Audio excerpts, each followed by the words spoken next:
প্রচণ্ড গাড়ির আওয়াজ। কেমন আছো তোমরা সবাই? আশা করি সবাই ভালো আছো, আমিও ভালো আছি। আজকে আমার রেসিপি হচ্ছে মিক্স ছোট মাছের তরকারি, কালো জিরে ফোড়ন দিয়ে। তো চলো রেসিপিটা দেখাই তোমাদের। তো দেখো এখানে আমি কড়াই বসিয়ে দিয়েছি। কড়াইয়ে এবার দিয়ে দেবো আমি তেল।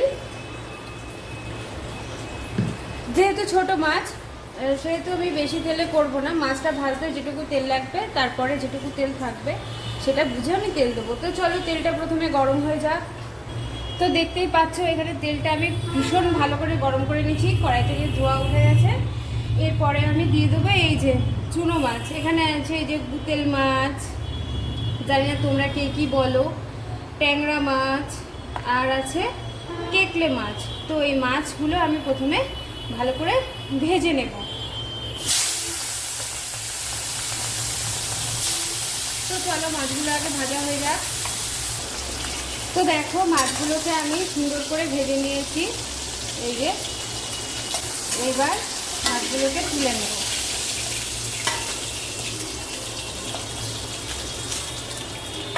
এবারে আমি মাছে দিয়ে দেবো ফোড়ন। আমি আর তেল দেব না, এই তেলেই আমার রান্না হয়ে যাবে। তো চলো আমি ফোড়নটা করে নিই। আমি এর মধ্যে শুকনো লঙ্কা দিয়ে দিয়েছি। এইবার দিয়ে দিলাম কালো জিরে। ফোড়নটা আমার ভাজা হয়ে গেছে। এবার আমি প্রথমে দিয়ে দিলাম চেরা পটল। পটলটাকে হালকা করে আগে একটু ভেজে নেব। তো চলো পটলটাকে আগে ভেজে নিই। তো দেখো এখানে আমি পটলটাকে ভেজে নিয়েছি। এবারে আমি পটলটাকেও তুলে নেব। এইবারে আমি দিয়ে দিচ্ছি কেটে রাখা আলু।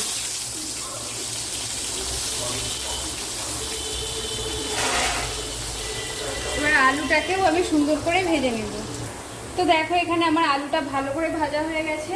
এরপরে আমি দিয়ে দেবো মশলাটা। মশলার মধ্যে এখানে আছে আদা বাটা, লঙ্কা বাটা, জিরের গুঁড়ো, ধনের গুঁড়ো, লবণ আর হলুদ। এবারে এটাকে আমি দিয়ে দিলাম। দিয়ে এবার মশলাটাকে কষিয়ে নেব। তো চলো মশলাটাকেও কষিয়ে নিই। তো দেখো এখানে আমার মশলাটা কষানো হয়ে গেছে খুব সুন্দর করে। এইবারে আমি এর মধ্যে দিয়ে দেবো পরিমাণ মতন জল।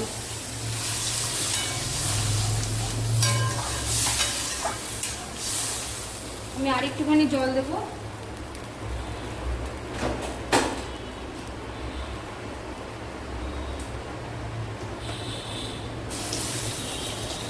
আর জল দেবো না। এবারে এটাকে ঢাকা দিয়ে আমি ভালো করে ফুটতে দেবো।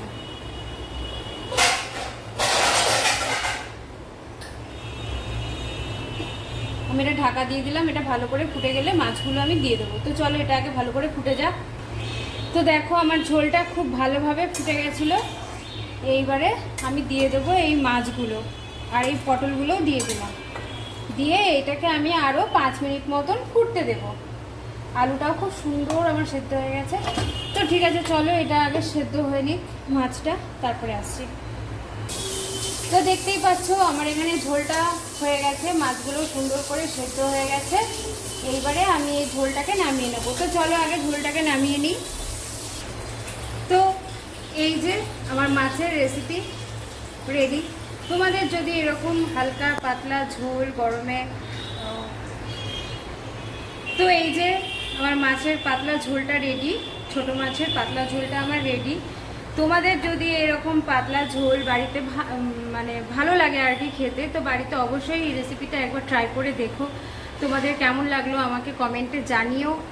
ভালো লাগলে একটা লাইক শেয়ার কমেন্ট অবশ্যই করো। ফেসবুক থেকে দেখলে ফেসবুকের পেজটাকে ফলো করে রেখো। আর যারা ইউটিউব থেকে দেখবে তারা ইউটিউবের চ্যানেলটাকে সাবস্ক্রাইব করে দিও। প্লিজ সাবস্ক্রাইব করে দিও, নোটিফিকেশান বেলটাকে অন করে দিও। তো আজকের মতন টাটা। আবার দেখা হবে নেক্সট কোনো ভিডিওতে, নেক্সট কোনো রেসিপি নিয়ে। তো চলো টাটা।